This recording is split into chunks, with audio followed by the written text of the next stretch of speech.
Hi guys, I'm Kristen. This is Kristen is Fully Booked, and today I want to talk about some series conclusions that I am not ready for.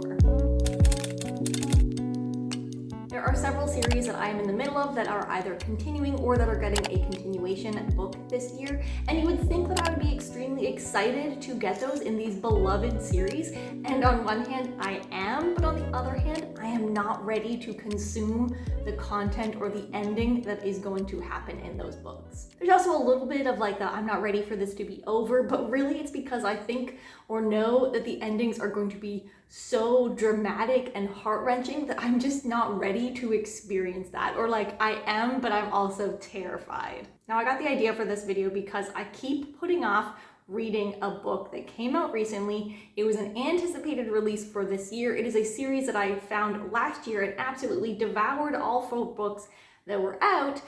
And despite the fact that I have a copy of both the ebook and the audiobook so that I can immerse and read this book like it truly deserves, I keep picking up something else when I need a book to pick up because I am just so nervous for what this book will provide. And the book that I'm talking about here is, of course, The Discord of Gods by Jen Lyons. This is the 5th and final book in the A Course of Dragons series. I picked the first book in the series, A Ruin of Kings, up last year, knowing absolutely nothing about it. It was not on my radar at all, but I picked it up because Ellie Brooks and Jessie May were doing a book buddy read each month last year. I think I was one of the only people doing that buddy read that actually liked that book, or at least there were very few of us. And A Ruin of Kings and just the series at large is very weird and different. It is very confusing. It is sort of unnecessarily confusing, but I think that it is intentionally confusing and a little bit chaotic. I have done a should you read this series, so check that out if you haven't already. I do mention it quite a bit. But the series conclusion, the 5th book in this series, is finally out. It came out on April 26th, and I have an ebook, I have an audiobook through Scribd. I only have a limited time even to read the ebook that I will lose access to it. And despite that, I have picked up only once and kind of listened to, I don't know, maybe 30 minutes and then put it away, and I'm just too afraid to pick it up again, which makes absolutely no sense. I have been anticipating reading this book all year so far, especially because Voyage Through Worlds has been doing a read-along of the series, and I had decided at the time not to do it because I didn't want to add on books that I read relatively recently onto my TBR, and I regretted it. Each month, following along on her Discord, listening to people talk about it, I just got so excited, and I regretted not picking those books up, and I do regret sort of not picking those up. I wish that I had read all the way through that series again leading into this book. Maybe that would make me less hesitant and tentative to get into it now. The series is really always hard to talk about because it is an epic fantasy series and things change so much over the course of the 4 books up to the point that I'm at in the series, obviously. But it is a little bit of a prophecy series where our main character in the first book, Kieran, discovers that he is part of this long prophecy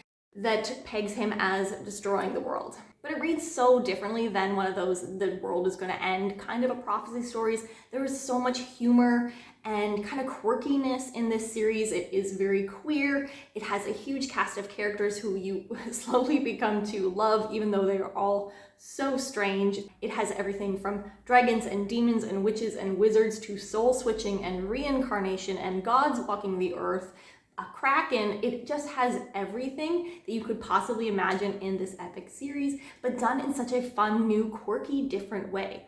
Despite my hesitancy, I do really need to pick that book up and finish it. I honestly have no idea what to expect out of this book and out of this ending, and I think maybe that's why I'm so afraid, because this has been a book where I have not been able to guess anything along the way. It has been a wild roller coaster ride of crazy nonsenseness, and I just have no predictions, but also I have a lot of fears of what I don't want to happen. I have no idea what to expect out of this book other than just more zaniness and probably more heartbreak than I am ready for. So that is where I am at with The Discord of Gods. Must read that soon, but also very terrified. The next series with a conclusion coming out this year that I am not ready for is the Aurelian Cycle by Rosaria Munda. This is a young adult fantasy series featuring dragon riders, and I haven't talked too much about this book or series on the channel so far, but it is an absolutely favorite series of mine. I think Flamefall was in my top 5 books from last year, and Fireborn definitely was in the top 2 from the year before that. And the third and final book, Fury Song, is coming out on August 9th. This series follows a revolutionary government that has taken over their dragon overlords about 10 years prior to the series starting. We are following 2 particular characters in the first book. We get an additional character in the third book, but all of our characters are young dragon riders. I am so deeply invested in what happens to our characters Annie and Lee, and to some extent Griffin, the new character added in the second book. But I care so much about what happens to them, not just individually in their own rights, but what happens to them together as a pairing, I guess is the way you would describe that. Annie and Lee have a very complicated dynamic. They met in an orphanage as children right after the revolution. Annie is someone whose parents and whole family were killed by the dragon overlords, and Lee is actually someone who is secretly the child of one of the dragon overlords, and his family might have been directly responsible for Annie's family's death.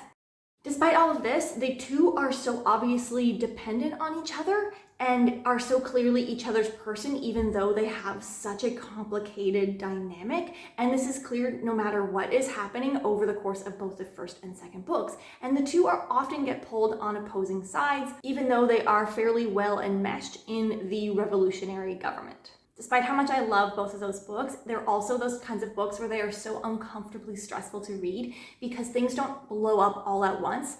They slowly fall apart and erode decision by decision as things slowly turn off track over the course of the book. It is such a painful and heart-aching reading experience, and that is why I am so terrified to get the third and final book in this trilogy. I am certain that it is going to be heart-wrenching, especially with where we left off at the end of the second book, which had a huge change and kind of dramatic ending. I just know that the third book is going to be painful. I know that it is going to be stressful. I know that I'm going to have a horrible stress bellyache the whole time that I am binge reading that book, as I'm sure that I will be. And I want to get that book so much, but I also want to put off the pain that I know it will be for as long as possible. So despite how much I'm anticipating it, I also just I'm not hoping that August 9th gets here any quicker because I'm honestly really afraid to pick it up. The next series that has another book coming out in it this year that I am not ready for is the Locked Tomb series by Tamsin Muir, with the next book, Nona the Ninth, coming out on September 13th.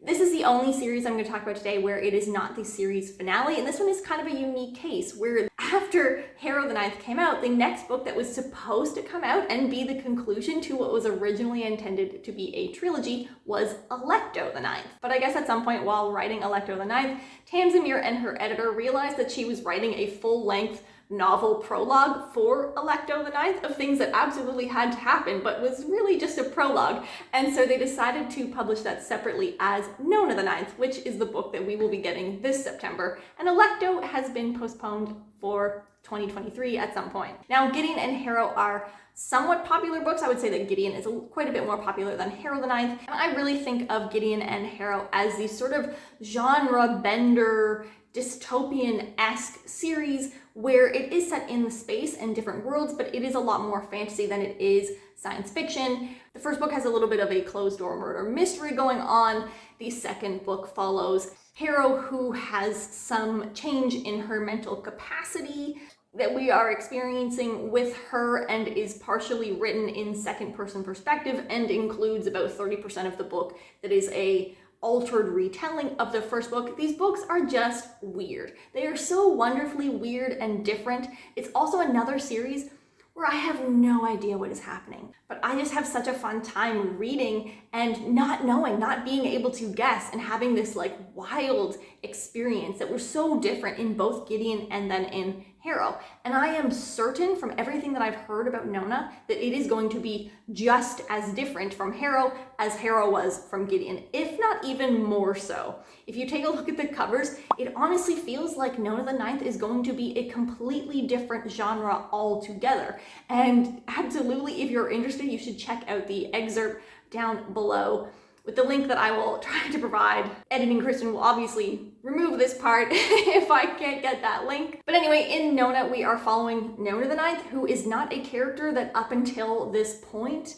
in either Gideon or Harrow has been mentioned. There are definitely some guesses as to who Nona is or who her body is, which is weird. It sounds like it's going to be so different from Gideon and Harrow, and I am really, really nervous to experience that.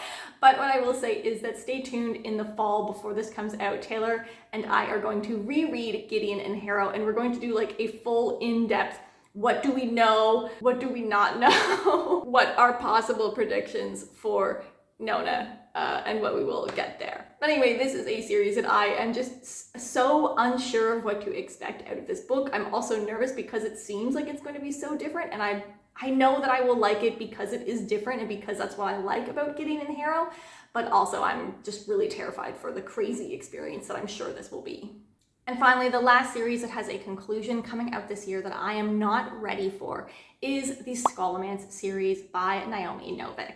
This began with A Deadly Education. We got the last graduate last year, and this fall on September 27th, we are getting the Golden Enclaves, the conclusion to this trilogy. This is a crossover series. It's definitely YA meets adult fantasy, new adult sort of a thing. They are young kids or teenagers in a magical school or a school for kids with magic. There are no teachers, and the school is sort of evil and sentient and actively trying to kill the kids. Naomi Novik's dark take on a school for magical kids has been quite the journey to experience. We read the book exclusively through the eyes of our main character, Elle, who is a sorceress destined to become an evil maleficer? I never know how to say it. But anyway, she is destined to become like a huge evil sorceress, but she really doesn't want to.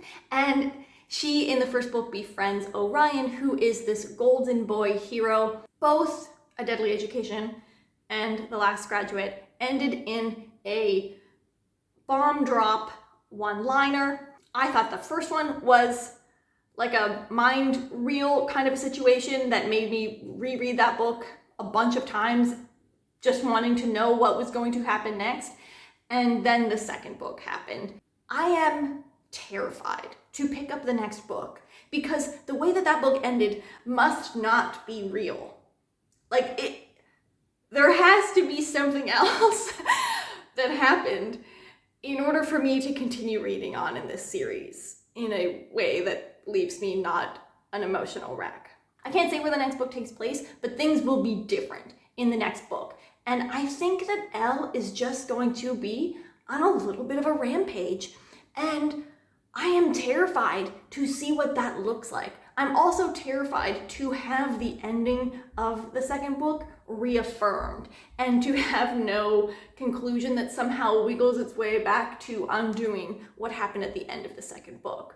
So while I really, really want to get back into that world to see more of these characters who I absolutely love, I am extremely terrified to pick up that next book and to know what happens in this world as things continue on. I'm also really interested to see what Naomi Novik will do, like from a plot standpoint, with the ending, like where she is leading this up to go, because I think that Elle is going to shake things up in this world. Okay, those are the 4 series that have new books coming out this year that I am absolutely terrified to pick up the conclusion or otherwise in that series. Let me know what you think.